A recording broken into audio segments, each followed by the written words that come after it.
Bonjour à tous. Bonjour à ceux qui nous rejoignent sur Radio Espérance et sur YouTube pour l'enseignement de ce matin. Aujourd'hui, c'est une journée particulière puisque nous allons vivre une montée vers la soirée et la veillée de louange de ce soir.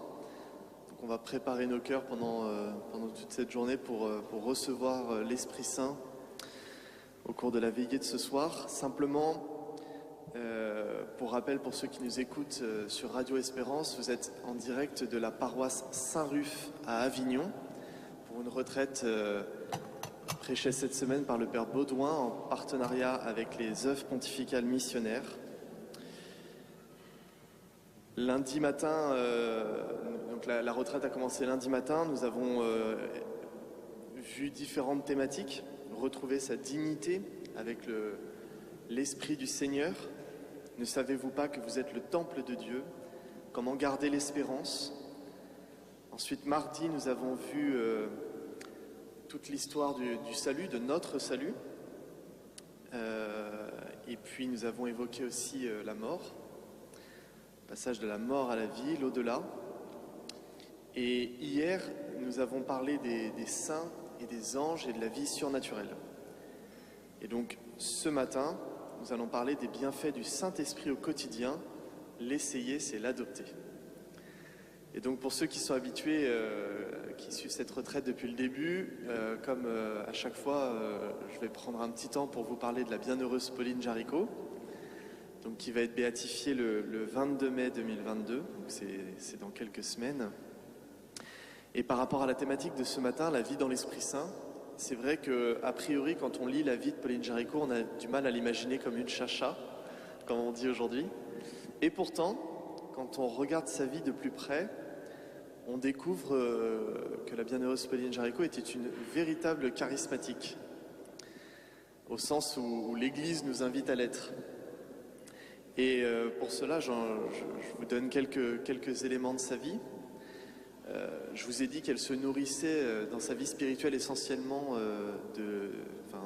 elle nourrissait sa vie spirituelle essentiellement de l'Eucharistie et du chapelet. Mais il y avait aussi une large part donnée, bonjour frère Baudouin, qui nous rejoint à l'instant. Bonjour à tous. Et elle prenait le temps aussi de vivre ces instants charismatiques, c'est-à-dire qu'elle soumettait au Seigneur des questions, des problématiques, parfois même ses colères. On la voit par exemple parfois se mettre en colère contre les prêtres. Ça c'est pas sympa.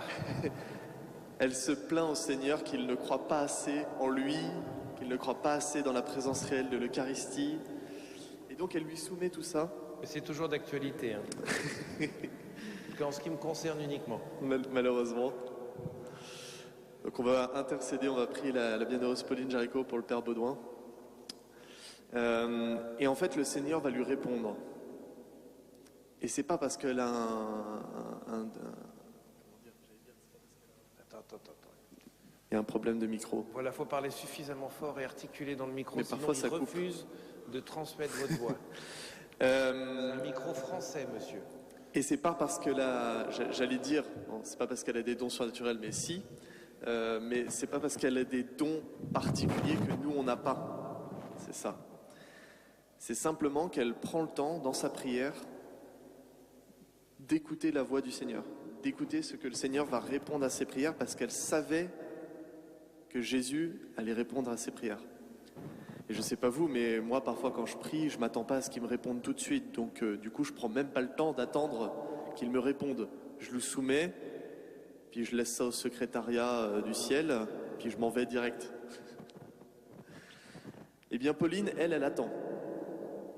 Et je peux vous dire qu'elle met la pression au bon Dieu pour qu'il réponde. Et donc dans ses écrits, on a un certain nombre de questions ou d'affirmations, de colère, etc. de Pauline. Et ensuite, elle a écrit la réponse de Jésus, qu'elle soumet toujours à son Père spirituel, pour vérifier si, dans le discernement, si ça vient bien de Dieu ou pas. Et donc c'est très riche, ces écrits n'avaient pas vocation à être publiés, évidemment, c'était pour elle, pour nourrir sa foi et pour pouvoir les relire. Mais ce qu'on va vivre aujourd'hui, c'est un petit peu ça, dans la vie dans l'Esprit Saint, la vie charismatique, en fait, tous les saints l'ont vécu. Et je vous donne un dernier exemple qui est très parlant pour nous aux œuvres pontificales, c'est que on a 3 saints patrons de la mission. On a Saint François Xavier, Sainte Thérèse de Lisieux et la bienheureuse Pauline Jaricot. Et sur ces 3-là, il n'y en a que un qui est parti véritablement en mission. C'est Sainte Thérèse de Lisieux. C'est Sainte Thérèse de Lisieux. Il y en a que un, c'est Saint François Xavier, et les 2 autres étaient des contemplatives. C'était des contemplatifs, cloîtrés. Donc, je vais laisser maintenant Père Baudouin poursuivre. Merci en tout cas à vous. Et nous tenons beaucoup à pouvoir faire le lien entre la vie de Pauline Jaricot qui nous est donnée, qui sont, vous savez, les vies des bienheureux et des sanctifiés et des saints ont cela de très particulier, qui nous sont donnés pour nous éveiller à la grâce de Dieu, pour nous faire comprendre des choses de Dieu. Et il nous faut, je vous le disais l'autre jour, ils nous sont donnés au bon moment. Et donc actuellement, si on veut comprendre l'Esprit Saint, allons regarder l'œuvre de l'Esprit Saint dans la vie des saints, des nouveaux, et donc, en l'occurrence, de Pauline Jaricot. Ce matin, merci Corentin, je voudrais pouvoir avec vous prendre notre Bible au chapitre 14 de l'Évangile de Jean. C'est un chapitre extrêmement important et on va commencer à prendre ce chapitre au verset 8. Pour vous le situer, c'est le moment où Jésus a annoncé que Judas allait trahir, qu'il fait ses adieux, et c'est un moment extrêmement déchirant. Et Jésus va donner dans ces chapitres 14, 15, 16, etc., va donner vraiment un testament important. Alors vous qui êtes chez vous, vous pouvez prendre vos Bibles, vous pouvez, si vous n'êtes pas chez vous, prendre vos téléphones, sauf si vous conduisez. Et voici le verset 8, c'est dans la traduction de la Bible de Jérusalem. Ça va être un petit peu long ce texte, imprégnez-vous-en. Seigneur, montre-nous le Père, et cela nous suffit.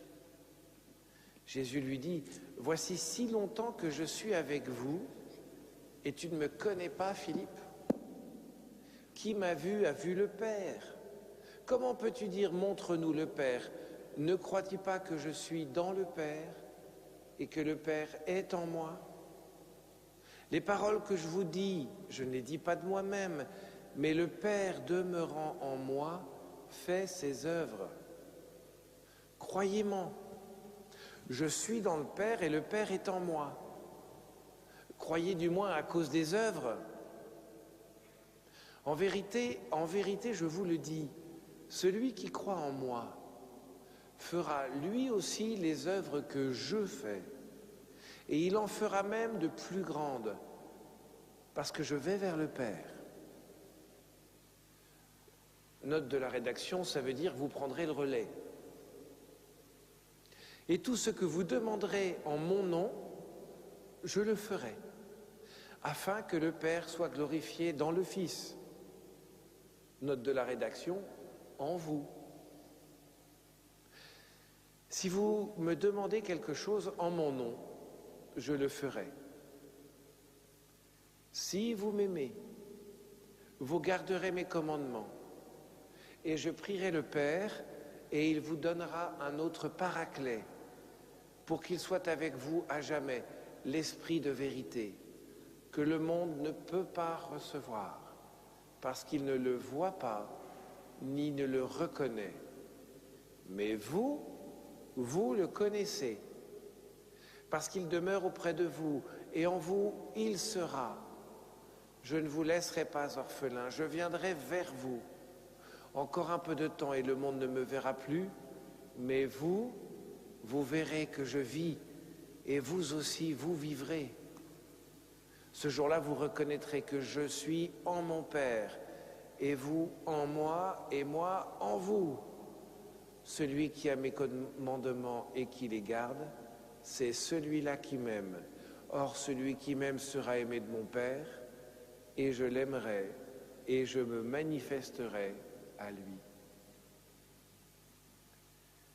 Vous voyez ce monologue de Jésus qui ne finit pas là, il va arriver avec un dialogue avec Judas. Jésus vient dire qui me voit, montre-nous le Père. Et Jésus ne s'énerve pas, mais s'agace et dit, je vous ai montré le Père tout le temps parce que je suis en lui et lui est en moi. Donc quand j'agis, c'est le Père des cieux qui agit. Vous voyez, la Trinité, c'est pas séparé. Ils n'ont pas dit, écoutez, on va faire un break de 33 ans. On a un petit problème de colocation. On va se séparer. Pas du tout. En Jésus, il y a le Père qui me voit le Père. Je suis dans le Père et le Père est en moi. Pour nous, ça paraît étonnant, mais réfléchissez Trinité. Comprenez que l'un et l'autre se manifestent constamment l'un à l'autre, ils se donnent. Et quand Jésus agit, il l'a dit 10 fois, il agit en manifestant son Père du ciel. Et comme Jésus va monter au ciel, il va nous envoyer le Paraclet, l'Esprit de vérité, qui vous fera voir et faire des choses plus grandes encore. Et ça, c'est incroyable. De même que Jésus a été envoyé par le Père auprès des hommes, l'Esprit Saint, vous voyez, le Fils est envoyé auprès des hommes par le Père envoie le Fils auprès des hommes. Eh bien, le Fils et le Père, dans un acte d'amour incroyable qui est la croix, vont envoyer l'Esprit Saint auprès de nous pour continuer l'œuvre de Jésus. Vous voyez, si vous me demandez quelque chose en mon nom, je le ferai. Pourquoi? Parce que l'Esprit Saint nous est envoyé pour que, en demandant à Jésus d'agir, eh bien, il continue à le faire, de même que Jésus demandait à son Père. Père, je suis ton fils, que veux-tu faire? Alors le Père agissait. Le Père agissait. Et vous voyez, si je commence par ce point théologique, c'est que c'est fondamental. C'est la Trinité qui se donne aux hommes, constamment. Et cette Trinité, quand elle se donne aux hommes, elle se donne sans retenue.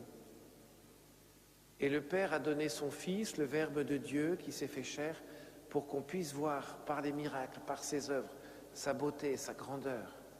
Jésus est venu sur terre comme si c'était la signature au bas du tableau de la création. Il est venu dans le tableau. Vous savez, quand un artiste peintre fait sa grande toile, et tout à coup, merci frère Isaac, parce que nous avons appris avec joie la future disparition de notre sapin de Noël. Pour les auditeurs, il est toujours dans notre église depuis Noël, mais il ne veut pas mourir, il est magnifique. Mais aujourd'hui, on a quelqu'un qui gentiment va venir nous le récupérer. Il fait 5 mètres de haut, donc c'est du sport. Je vous disais donc que la Trinité se donne à nous, que le Fils a agi au nom du Père constamment, et qu'en fait, il nous est envoyé aujourd'hui... Non, je reviens, c'était pas ça mon propos, je parlais d'une grande toile. Mais par exemple, au fond de cette église, on a une grande toile de peinture. Certains l'aiment. J'en ai rencontré déjà. Mais en bas, il y a marqué le nom de l'artiste. Eh bien, vous voyez, Jésus, c'est comme le Père qui, devant la création et la magnificence de la création, vient dire « Tadam, je signe ». Sauf qu'en plus, chaque jour, Jésus va continuer à montrer aux hommes que cette création n'est pas terminée. Que la création n'est pas du tout achevée, que chaque jour, elle s'actue dans l'amour de Dieu qui se donne aux autres. Et qu'en fait, le Père est un bavard de dons, il se donne, il parle, il est tout le temps en action, il veut tout le temps se donner à nous, il n'arrête pas. Il a même envoyé son Fils, rien que ça. Et il a envie que ça continue une fois que le Fils est monté au ciel, alors il nous envoie le Saint-Esprit pour continuer à manifester au monde l'amour du Père, pour continuer à manifester au monde que le Père est leur Père. Ah là là, la souffrance du monde de ne pas savoir qu'il a un Père qu'il aime, de refuser de le voir, on en a tellement parlé. Alors l'Esprit Saint est envoyé. Et quand il est envoyé aux apôtres, la première chose qui se passe avec les apôtres, c'est d'abord qu'ils vivent des choses merveilleuses. Ils revivent enfin des choses merveilleuses. Vous imaginez ces apôtres qui avaient vécu la multiplication des pains, Jésus qui marche sur l'eau, la résurrection des morts de Lazare, Jésus qui a vu cet aveugle voir, ces boiteux marcher, les sourds entendre, les démons chasser, et paf, Jésus sur la croix, ils ont tout perdu. Et là, qu'est-ce qui se passe? Renouveau dans leur vie. Il y a un renouveau dans l'Esprit Saint. C'est le premier renouveau charismatique, le premier renouveau dans l'Église, dans l'Esprit Saint. C'est les apôtres à la Pentecôte qui reçoivent l'Esprit Saint, qui renouvellent leur vie. Quand Jésus souffle sur eux en disant « Recevez l'Esprit Saint ». Vous savez, à la croix, Jésus a cette parole « Il remit l'Esprit ». On disait « Il expira », mais en fait, c'est « Il remet l'Esprit ». Au moment où il meurt, dans cet acte d'amour, l'Esprit Saint est donné. Eh bien, à la Pentecôte, l'Esprit Saint est reçu. Jésus vient le redonner. Et cet Esprit Saint vient donner aux apôtres de vivre un renouveau dans leur vie. Et Jésus, toute sa vie, a dit, mais même à Nicodème, au tout début de son évangile, c'est très beau. Jésus qui parle à Nicodème, qui dit, ne sais-tu pas qu'il te faut renaître d'en haut? Ah bon, veux-tu que je revienne dans le sein de ma mère? À moins de naître d'eau et d'esprit, nul ne peut entrer dans le royaume des cieux. Nicodème répondit, comment cela peut-il se faire? Vous voyez, il faut renaître, il faut une nouvelle naissance. Ces apôtres ont déjà tout vécu. Et moi, je pense qu'ils ressemblent beaucoup aux cathos. Les cathos, nous avons ce comportement habituel de vivre avec Jésus. Vous savez, c'est un miracle qu'on se retrouve le dimanche à la messe. Pardon, mais extérieurement, vous avez un type habillé avec une toge qui change de couleur pour que ce soit sympa, qui à un moment donné va lever une sorte de gâteau rond et blanc, et on va tous se prosterner, mais on est des fous. Vous voyez, extérieurement, c'est quand même quelque chose. Et on s'adresse à une divinité suprême qu'on n'a jamais vue. On est bon pour la psychiatrie. C'est ce que pensent certains, en tout cas. Et il y a des gens, un jour, ils ont une sorte de prise de conscience, ils disent « Est-ce que vous vous rendez compte de ce qu'on fait à la messe ?» Vous voyez, les parents et les ados, ça aide beaucoup à ça. Les adolescents, ça aide à dire « Vous voyez qu'on a un problème ou vous ne voyez pas qu'on a un problème ?» Eh bien, il n'y a qu'une solution. Vous savez, les adolescents, vous les voyez au fur et à mesure. D'abord, sont les enfants, ils sont au premier rang. Puis ils vont être au deuxième rang avec les servants d'assemblée. Puis ils vont être avec leurs parents après. Et puis à la fin, ils vont être tout au fond avec leurs potes. En essayant de cacher dans les bancs le téléphone comme ça, pour pouvoir geeker pendant la messe, et si possible sortir fumer une clope. On les a, je les vois tous les dimanches. Mais ils sont quand même là. Mais l'étape d'après, le problème, c'est que c'est de rester dehors. Et ces apôtres sont comme les cathos, ils ont tout vécu, ils savent tout, ils sont ceinture noire de catéchisme. Et puis, mais qu'est-ce qui se passe? Eh bien, Jésus est plus là. Et quand ils sont au dernier rang de l'église, vos adolescents et vous-même, ou quand les gens ils se barrent, c'est parce que Jésus est plus là. Il n'y a plus ce ressenti, il n'y a plus ce vécu. Alors qu'est-ce qu'il faut? Il faut vivre un renouveau. Il faut renouveler la foi, mais pas en disant « Allez, on va s'occuper de nous ». C'est bien de faire attention. Vous savez, c'est les couples qui veulent se sauver. Un couple qui veut se sauver en ayant un enfant. Ça fait 2000 ans qu'on n'a pas compris que ça ne marche pas. C'est dans un renouveau, bonjour Maria, c'est dans un renouveau de l'amour, un renouveau profond, qu'on peut recevoir la force d'aimer et de vivre. Et ce renouveau, c'est l'Esprit Saint qui le donne. Et c'est la Pentecôte. Ce que Jésus dit à Nicodème, Nicodème, tu sais tout, tu as tout compris, c'est très bien, oui, tu as raison, mais tout est dans ta tête. Maintenant, il faut que ça s'incarne différemment dans ta vie. Et quand Jésus a envoyé l'Esprit Saint, qu'est-ce qu'il fait? Il nous donne l'Esprit Saint de manière à ce que ce dernier, nous puissions vivre avec lui et qu'il puisse renouveler notre vie. Et je voudrais lancer un appel aux catholiques. Chers amis catholiques, vous êtes fervents, oui. Vous êtes fidèles. Globalement, oui. Vous avez la vérité que l'Église nous donne, et c'est une vérité vraie de chez vrai, oui. Mais très souvent, la foi que nous avons est une foi qui n'a pas été renouvelée par le Saint-Esprit dans un renouveau de Pentecôte. Et si notre foi n'est pas renouvelée dans un renouveau de Pentecôte, nous aurons une foi vieillissante, intellectualisée, et non pas renouvelée comme celle des apôtres au jour de Pentecôte où Jésus dit « Recevez l'Esprit Saint ».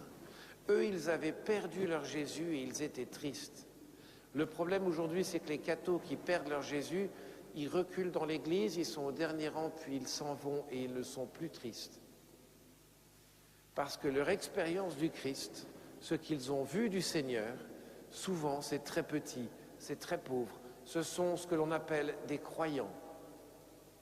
Permettez-moi de vous dire que les croyants ne sont témoins de rien.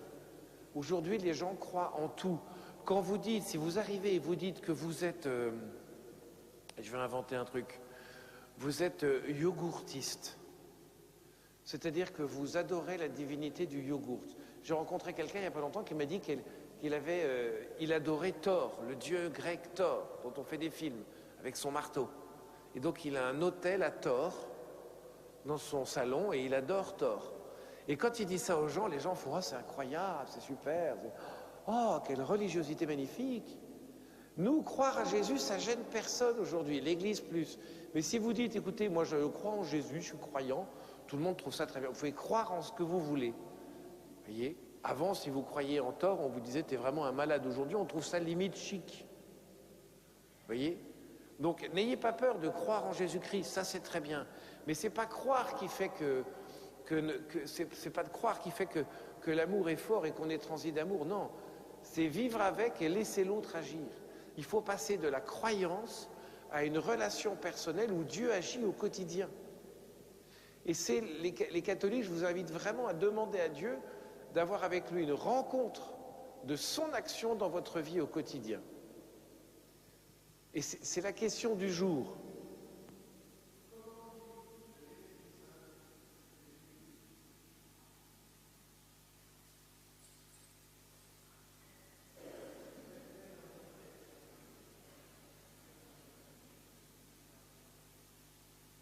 Bonjour.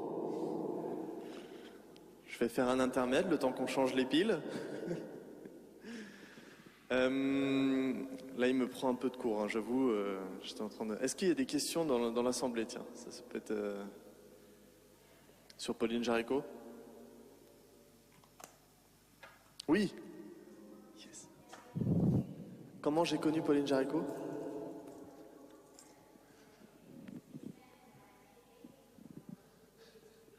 Ah, c'est une excellente question. Par l'Agence nationale Pôle emploi. C'est une excellente question. Alors moi, je l'ai découverte en arrivant aux œuvres pontificales. L'histoire de comment je suis arrivé aux EPM, c'est un peu long, donc je vais quand même laisser reprendre le frère Baudin, mais je pourrais vous raconter ça après. C'est une histoire qui est intéressante. Et donc je l'ai découvert il y a 5 mois. Et en fait, ce qui est extraordinaire, c'est que ça m'a fait le même effet qu'avec la petite Thérèse. Quand on commence à entrer dans la vie de Pauline Jaricot, il y a quelque chose qui est très touchant et c'est un vrai trait d'union pour ceux qui aiment Saint Louis-Marie Grignon de Montfort et la petite Thérèse. Eh bien, la Pauline Jaricot est temporellement et spirituellement entre les deux. C'est-à-dire qu'au niveau des dates, elle est vraiment entre les deux. Et spirituellement, elle fait un pont entre la dévotion mariale de Saint Louis-Marie et la petite voix de Thérèse. Voilà, c'était un petit intermède. Hein. C'est magnifique. Je fais ce que je peux. Mais c'est très bien, je vous remercie. J'ai changé mes piles. Alors, non pas de mon sonotone, mais de mon micro. Donc, si jamais ça tombe en panne, j'en ai d'autres dans la poche. Ce sont des choses qui arrivent. Et je vous disais donc que la grande difficulté pour nous, les catholiques, c'est d'avoir une foi qui soit vivante, de ne pas être juste dans une croyance, mais dans une rencontre fervente où au quotidien Dieu agit. Parce que c'est ce qui s'est passé à la Pentecôte avec les apôtres. Ils étaient initialement avec Jésus qui est venu les chercher de leur fange, là où ils étaient. Et ils n'étaient pas très malins, mais rassurez-vous, ils n'étaient pas plus malins à la fin. Et il leur a fait vivre des choses incroyables, il leur a annoncé l'Évangile. Et tout à coup, ce royaume qui était annoncé passe par la mort et ils perdent tout. Et franchement, frères et sœurs, soyons lucides. On a tout perdu, même nos églises ne sont pas à nous, sauf celle de Saint-Ruf qui nous coûte une blinde. Que nous n'avons pas, mais que vous avez peut-être dans vos poches. L'Église, qu'est-ce qui nous reste? Écoutez, ces dernières années, c'est simple. On pensait que l'Église, c'était vraiment une belle unité, etc., etc. Chrétiens, entre ceux qui se font la guerre pour telle liturgie ou telle autre, l'unité, elle n'est pas là. Hein. Avec les évangéliques, avec les protestants, on est encore, malgré nos efforts, et les orthodoxes, on est encore bien divisés.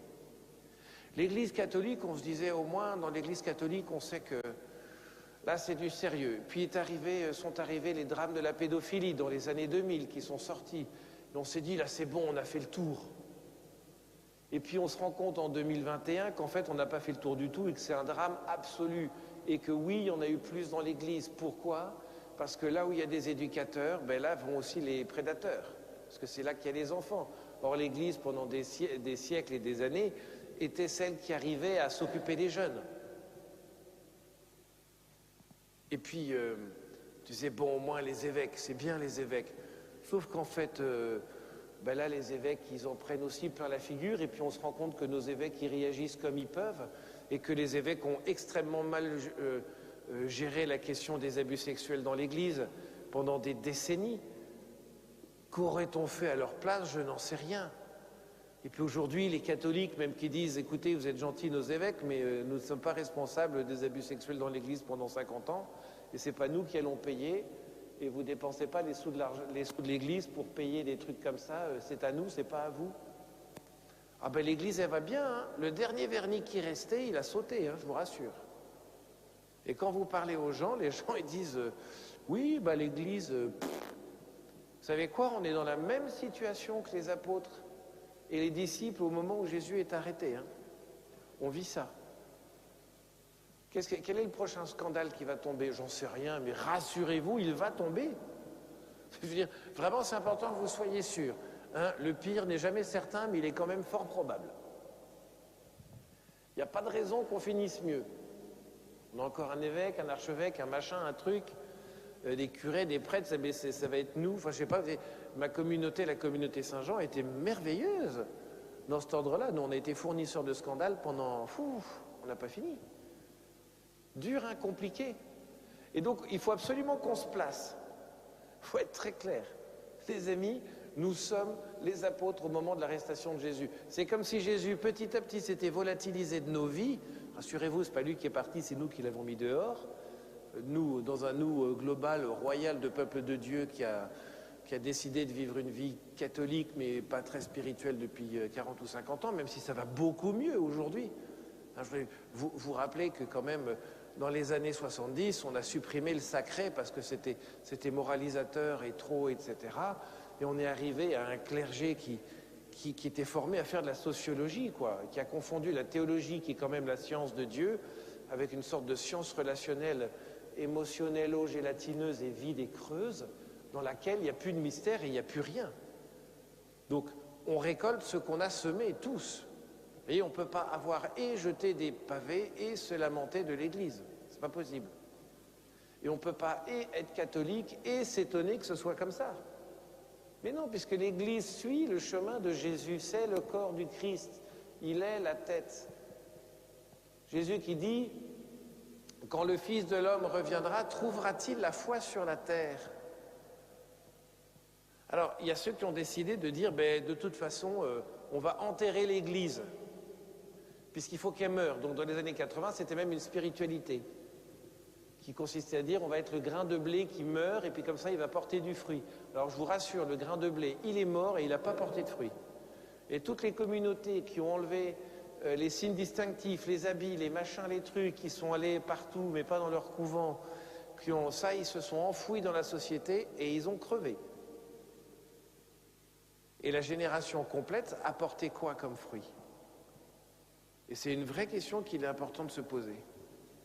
On a essayé plein de choses, mais la chose que nous avons oublié d'essayer, et qui pourtant était présente dans l'Église, en particulier depuis le Concile Vatican II, c'est le renouveau de la vie spirituelle dans l'Esprit Saint. Quand nous sommes nous-mêmes la mesure, imaginez les apôtres, Jésus meurt, ils disent, bon, va falloir qu'on fasse tenir la baraque là, faut que pour l'Église, on se débrouille pour la faire tenir. Alors on va faire des liturgies un peu comme on peut, hein, on va faire des trucs, on va faire du symbolique et fraternel, on va partager le pain eucharistié, on va faire des séances de prière avec des gongs et des ting comme il y a eu dans les années 70, on va faire des danses, on va faire des trucs et écoutez, ça va être vachement sympa. Ça, c'est les années 70, vous voyez, c'est l'Église sans l'Esprit Saint, c'est l'humanité pure, horizontale et flasque, comme mon ventre. Rien dedans sauf du gras. Pardon, maman. Et les apôtres, ils auraient fait ça, sauf qu'il y a eu la Pentecôte. Avec Jésus qui débarque, avec ses plaies qui fait « Regardez comment je suis moche. Regardez la mort, il faut y passer. Oh non, mais si. Pierre, oh non, eh ben si. Aujourd'hui, tu mets ta ceinture, demain, c'est quelqu'un d'autre qui te le mettra. Et vous ne pouvez pas vous en sortir si vous ne vivez pas avec l'Esprit Saint. Alors, je voudrais vous dire, si aujourd'hui, quand je vous en parle comme ça, vous dites « Oui, bon, l'Esprit Saint, il est là, mais je ne vois pas trop ce qu'il fait dans ma vie », c'est que vous n'en vivez pas encore bien. Ça va venir, détendez-vous. Mais rassurez-vous, l'Église est dirigée par l'Esprit Saint, pas par le pape. Vous savez, c'est le bon pape Jean XXIII. Il avait des insomnies, il n'en pouvait plus. Il avait tous les dossiers puants qui s'accumulaient sur son bureau. C'était tellement difficile. Il en a perdu le sommeil. Et une nuit, il y a le Seigneur qui vient lui parler en songe, en rêve, en je ne sais pas quoi, et qui lui dit « Jean, c'est qui, à qui appartient l'Église ?» Il me dit ben, « C'est vous, Seigneur. Qui dirige l'Église? C'est vous. » Eh bien, alors dors. Et il a retrouvé le sommeil. Mais c'est important de savoir que... Alors oui, l'Esprit Saint dirige l'Église. Au sens, il n'est pas dans le bureau 2 à côté du pape, voyez. Mais c'est vrai que c'est son Église. Avec le pape qui nous a donné, les évêques qui nous a donné, les prêtres qui nous a donné, les frères et sœurs qui nous a donné et qui nous donne. Mais on a considéré que le fait que l'Esprit Saint agisse dans l'Église et agisse dans les sacrements, ce qui fait que le pain devient le corps, que le pardon est vraiment le pardon, etc., que votre serviteur a été vraiment ordonné prêtre, on s'est dit, voilà, ça c'est l'action de l'Esprit Saint. Et on a les dons du Saint-Esprit, science, conscience, blablabla, bla, bla, bla, qui fait que, oh, on a plein d'Esprit Saint en nous. Et on se gargarise de présence d'Esprit Saint en disant, mais nous, on a l'Esprit Saint. J'ai même connu un évêque ou l'autre qui disait, de toute façon, je suis évêque, j'ai l'Esprit Saint, donc tu as tort. Ou un supérieur religieux qui disait, moi, je suis supérieur religieux, j'ai la lumière. Et toi, tu n'as pas la lumière. Bon, à ce moment-là, je lui disais, moi, j'ai des godasses du 46 et je vais te faire un deuxième trou de balle si tu t'en vas pas très très vite. Et c'était violent parce que quand quelqu'un vous dit, moi, j'ai la lumière et toi, tu peux pas comprendre parce que tu es trop bête, mesdames et messieurs, barrez-vous.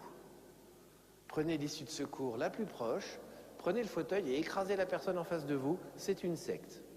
Et ça, c'est vachement important. Vous voyez, on s'est fait tellement avoir, parce qu'évidemment, dans l'Église, il y a tous les affres et toutes les frasques. Hein. Dans l'Église, il y a de l'homme. Et où il y a de l'homme, il y a de l'hommerie. Et donc, quand on pense que l'Esprit Saint s'est contenté d'aller inspirer des évêques, alors là, je pense qu'on est bon. Hein. Puis il faut savoir que le grand scandale des dernières années qui a explosé aujourd'hui, c'était la gestion des abus sexuels par nos évêques. Mais on peut vous annoncer d'avance le scandale qui arrive, c'est les abus spirituels et les abus d'autorité. Et les abus financiers, pardon, et d'autorité et spirituelle. Vous voyez, ça c'est vraiment quelque chose d'extrêmement fort. C'est-à-dire la confusion entre c'est l'Esprit Saint qui agit, donc ce que je fais c'est l'Esprit Saint, donc on va faire tout comme ça. Et vraiment la dimension synodale de l'Église, hein, ce qui n'a rien à voir avec la dimension démocratique, c'est pas la même chose. Mais la dimension synodale de l'Église que le Saint-Père nous demande est essentielle, nécessaire. Ceux qui ne comprennent pas ça vous disent « oui, qu'est-ce que c'est que ce truc d'extrême gauche ?» Et puis ceux qui réfléchissent se disent « en fait, non, on a vraiment besoin que les laïcs soient au cœur de l'Église. Et chacun à sa place. Prenez pas la mienne, je ne prendrai pas la vôtre, rassurez-vous. Mais en fait, la vôtre, vous allez la prendre. » Et vous savez, s'il y a tellement de gens qui disent qu'il faut que les laïcs soient prêtres et les prêtres soient laïcs, c'est que chacun ne vit pas de la grâce d'Esprit Saint qui lui est donnée. Vous, en tant que laïc, par exemple, et je ne dis pas ça en me baissant vers vous du haut de mon importance et des 15 marches, en descendant, vous, plèbe populacienne, qui écoutez cette parole divine, prenez donc des notes. Et ça a été la posture dans l'Église pendant des années. Mais rassurez-vous, hein, celui qui fait ça, c'est parce qu'il a un petit problème. Il croit que c'est grâce à ses biceps qu'il est devenu prêtre ou je sais pas quoi. C'est parce que le bon Dieu est allé chercher un pauvre type. Hein. Moi, je ne serais pas religieux, ma vie serait une dépravation totale.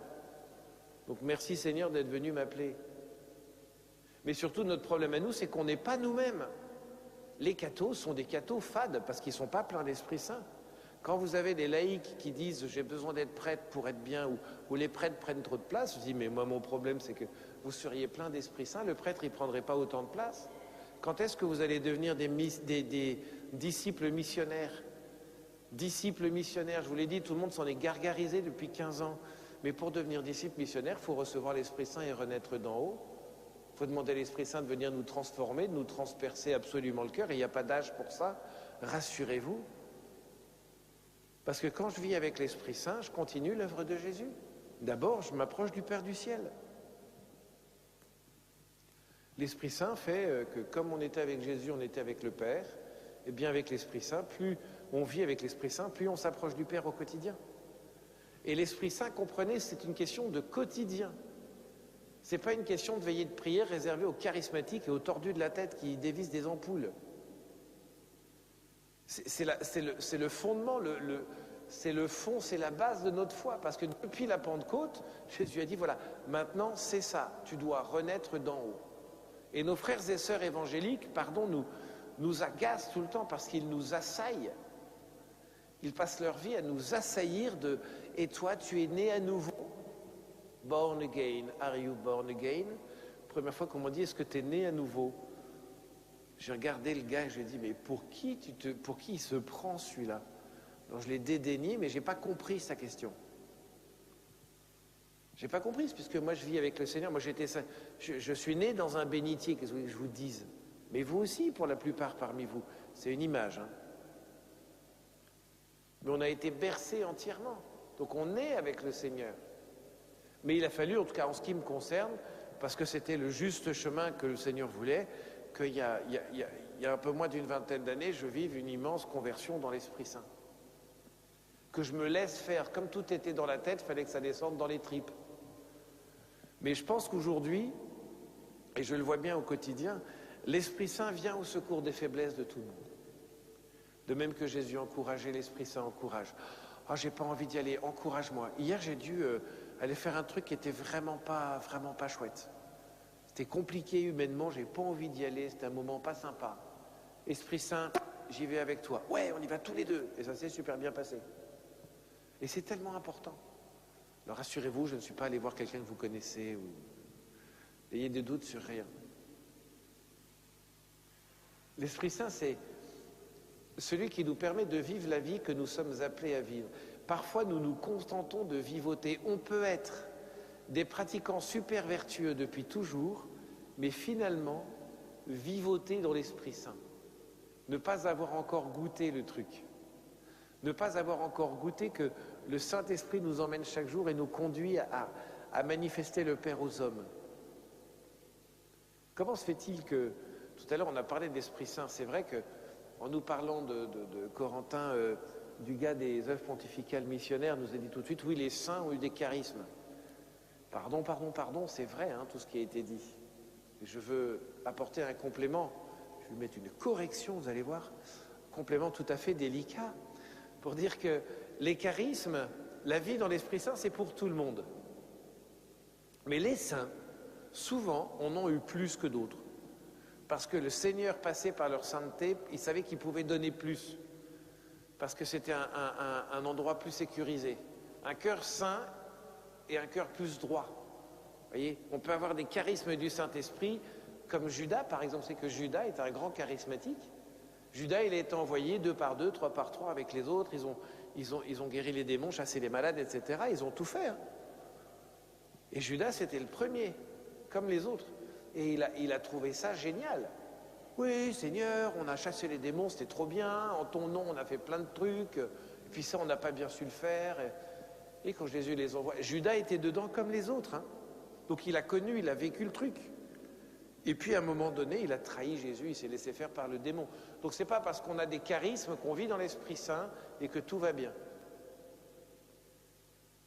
En revanche, c'est parce qu'on va vivre dans l'Esprit Saint que le Seigneur va nous donner aussi des charismes et qui va nous conduire et nous demander d'être missionnaires, qui va nous demander au jour le jour de vivre avec le Saint-Esprit. Alors comment on en vit au quotidien? Il me reste un bon quart d'heure pour ça. Vivre du Saint-Esprit au quotidien, tout d'abord, c'est considérer sa présence. J'ai essayé depuis le début de la retraite de vous apprendre à considérer la vie surnaturelle, à commencer par votre ange et les anges.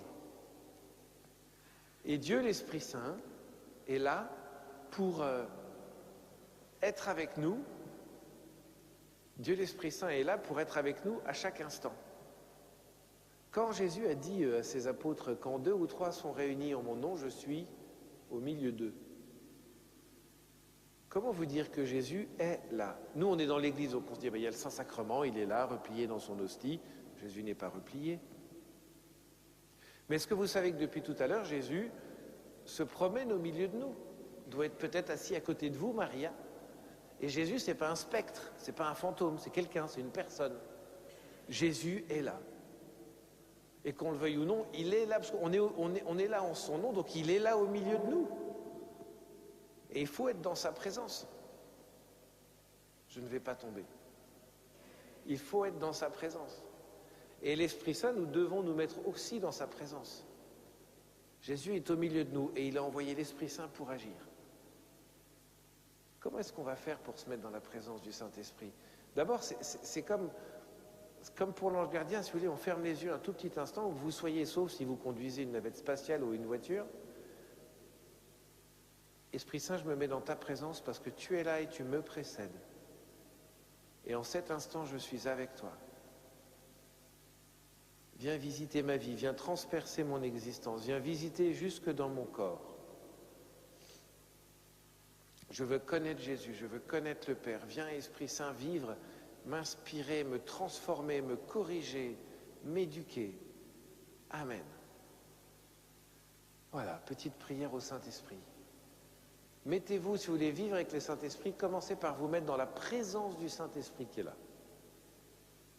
Ensuite, allez faire les choses avec lui. Demandez-lui son avis. Qu'est-ce que tu en penses? Et vous allez voir que petit à petit, quand vous aurez envie de faire quelque chose de très fort, comme une évidence, ça fait plusieurs semaines que j'ai envie d'acheter quelque chose. Alors, notre ami Google est au courant parce qu'il me l'affiche tout le temps sur mes pages d'actualité. Et il y a un bout de moi qui sait très bien que ce serait une folie, c'est pas bien, c'est pas raisonnable, je gagne pas assez, c'est pas... oui, ce serait super, ça m'aiderait beaucoup, mais non. Mais j'ai quand même la pub Google qui vient. Et je crois que l'Esprit Saint me dit, écoute, c'est moi qui m'occupe de toi, tu t'occupes pas de toi. Mais j'ai pas envie de l'écouter. J'ai pas envie de l'écouter. Vous voyez, ça vous est déjà arrivé de sentir, quand vous commencez à demander son avis à l'Esprit Saint, attention, faites attention, il va vous le donner. Bon, sauf si vous dites, je te demande ton avis, mais tu te tais, bon, il fera rien, mais pardon, vous rendrez des comptes. Hein. Si vous convoquez l'Esprit Saint et que vous ne vivez pas avec lui, il va vous poser des problèmes. Enfin, vous débrouillerez avec lui dans le parking, vous voyez. Et donc vous commencez à demander à l'Esprit Saint des conseils. Qu'est-ce que tu en penses? Fais-moi comprendre. Hop, don d'intelligence. Seigneur Esprit Saint, là, j'ai envie de me jeter sur le steak qui est dans le frigo, là, il y a quelque chose à faire. Aide-moi, hop, don de force. J'ai pas envie de prier, Seigneur, j'en ai marre de toi. Don de piété. Seigneur, je n'y comprends rien à cette situation-là. Ils sont tous en train de se taper dessus. Qu'est-ce que tu veux que je fasse? Hop, don de sagesse. Qu'est-ce qui nous manque encore comme don du Saint-Esprit? Alors, science, c'est la connaissance des choses, la force d'édite. L'intelligence. Alors, la science, l'intelligence, je crois que c'est le même en fait. Non? Mais je me trompe souvent. La crainte de Dieu, évidemment. Oh Seigneur, j'ai envie de t'envoyer bouler, là, ça suffit. Crainte de Dieu. Vous savez, c'est pas la peur de Dieu, c'est se rendre compte que nous, on est une créature et lui, un créateur. Et vous savez, c'est le truc qui nous aide à rester humbles. Hein. C'est ce que le démon a oublié, le vivre du don de crainte. J'ai déjà vu, un jour c'est arrivé, c'était avec le révérend père Marie-Christophe, on entend des cris dans la cour et on voit un de nos frères qui tient un gars qui lui a volé son téléphone et le gars, et donc on se dit, allez, lui on va le choper. Donc on descend en courant, donc vous avez 2 armoires à glace qui font semblant de courir très vite, qui descendent et le gars prend peur, colle une baigne à notre frère qui tombe dans les pommes et nous on le course jusqu'au fin fond du quartier Montclar. Et le gars n'était pas du tout rassuré. Il se demandait c'est quoi ces 2 machins en toge qui nous courent après, je vais mourir. Et là, il sort un opinel ridicule et nullissime, ou je sais pas quoi, un petit couteau, il fait ouais, arrête, t'es qui toi, j'ai pas peur de toi, moi j'ai peur de personne. Et alors nous on est morts de rire. Lui il a la crainte, vous voyez. Lui il avait vraiment la crainte. Alors que le don de crainte, c'est de dire c'est mes frères, je vais quand même pas leur faire du mal. Bon, culturellement on était peut-être un peu loin là-dessus, hein, mais... Et vous voyez, le don de crainte, on en a besoin. Vous savez, c'est quand tu as envie de traiter l'autre d'abruti fini, de le juger profondément, de faire écoute Seigneur, pardon, avec le don de crainte, je sais que c'est toi qui l'aimes, que c'est ton fils, tu n'as pas mauvais goût, donc je m'aligne sur toi. Et tout ça, c'est des dons qui nous rendent libres. Et donc, vivre au quotidien du Saint-Esprit, c'est demander à l'Esprit Saint de vivre les choses avec lui, et faites-le vraiment aujourd'hui. Alors, je vous ai appris hier, j'ai commencé à vous en parler. Si vous voulez communiquer avec le Saint-Esprit, priez en langue. Oui, vous aurez l'air bête. Vraiment, c'est garanti pur beurre. Hein. Là, vous aurez l'air vraiment crétin. Mais il faut vous y faire.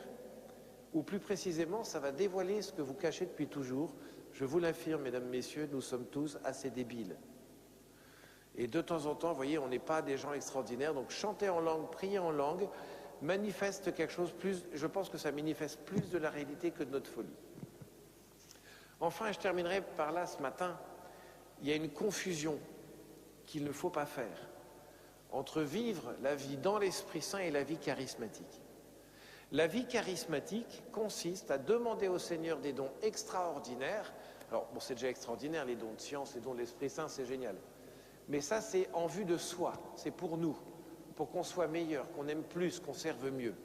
Mais les charismes, il faut les demander parce qu'on veut les utiliser pour le bien du peuple de Dieu. Il y a un malade, on prie pour la guérison, bim, guérison.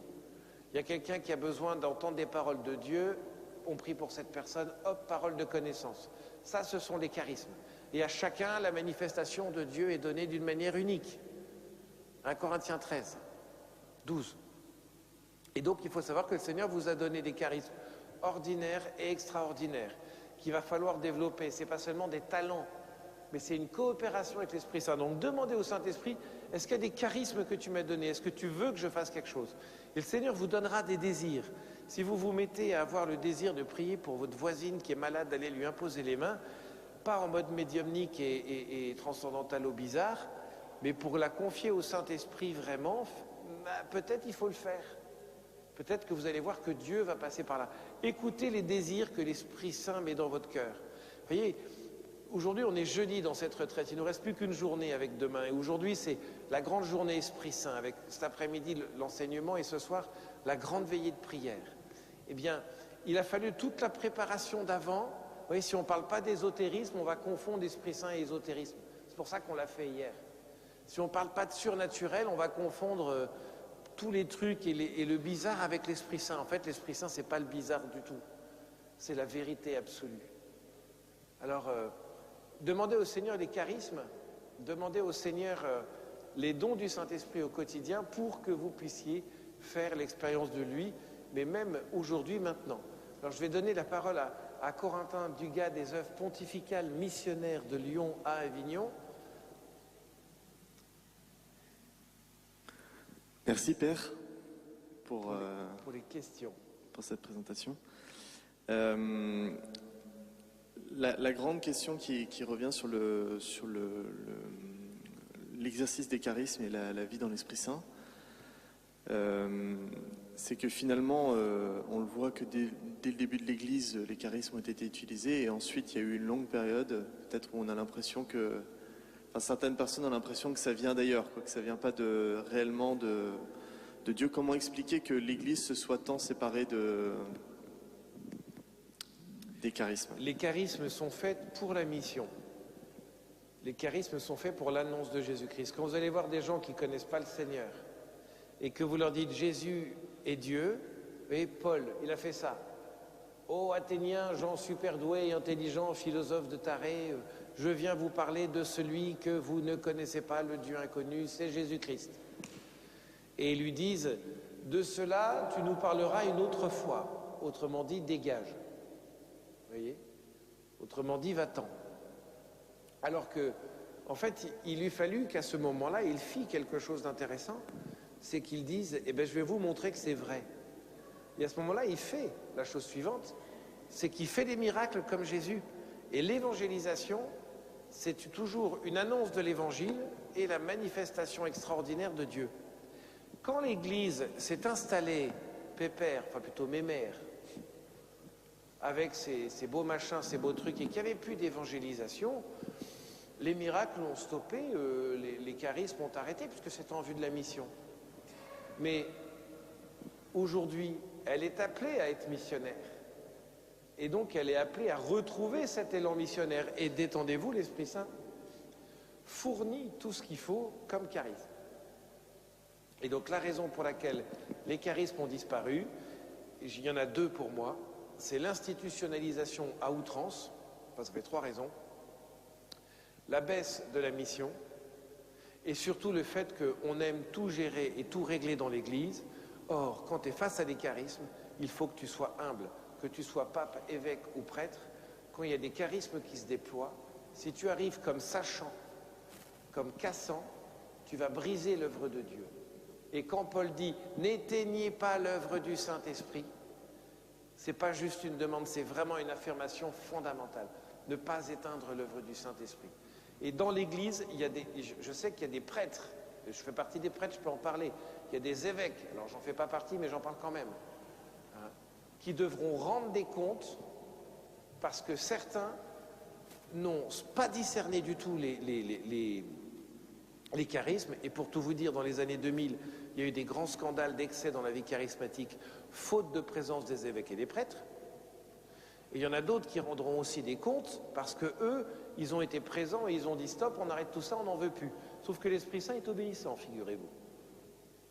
Et donc il y a deux péchés qui sont graves dans l'Église. L'excès de discernement qui dit on arrête tout et le manque de discernement qui laisse tout faire. Et ce qui fait que ça part en cacahuète. Non, il faut que l'Église soit au cœur de la mission. Les prêtres, les évêques, les laïcs, remplis d'Esprit Saint, exprimant les charismes et discernés en communauté chrétienne. Et ça, c'est vraiment quelque chose qui est nécessaire. Bon, je vous dis le magistère de l'Église, hein, c'est... Merci beaucoup. Il nous reste 2 minutes avec les auditeurs de Radio Espérance. Il y a pas mal de questions, mais on y répondra, je pense, ce soir et puis pendant la veillée. La chose importante, c'est que là, on va dire bonne journée dans un instant aux auditeurs et puis aux paroissiens. Quelle prière on peut faire, par exemple, le matin pour se lancer, se mettre en présence de l'Esprit Saint? Quelle prière concrète, particulière? Est-ce qu'il y a des saints qui nous donnent des... Et est-ce que vous pouvez, comme un envoi pour cette journée, prier avec nous oui, comme on l'a fait tout à l'heure. Ouais. Allez, alors je vous propose qu'on prie, mais priez avec votre cœur, c'est bien. Prenez le Veni Creator, prenez tout ça, mais priez aussi avec votre cœur. L'Esprit Saint veut vivre cette journée avec toi dans une immense confiance. On est avec toi, alors on ne manquera de rien. Nous sommes dans tes mains. Viens nous manifester le Père, viens nous montrer combien il nous aime. Et donne-nous, s'il te plaît, Esprit Saint, d'être des apôtres et des disciples missionnaires. Quelle que soit notre mission au service de l'Église, que ce soit la prière silencieuse du malade, que ce soit la patience, la confiance, le service du pauvre, Esprit Saint, sois présent.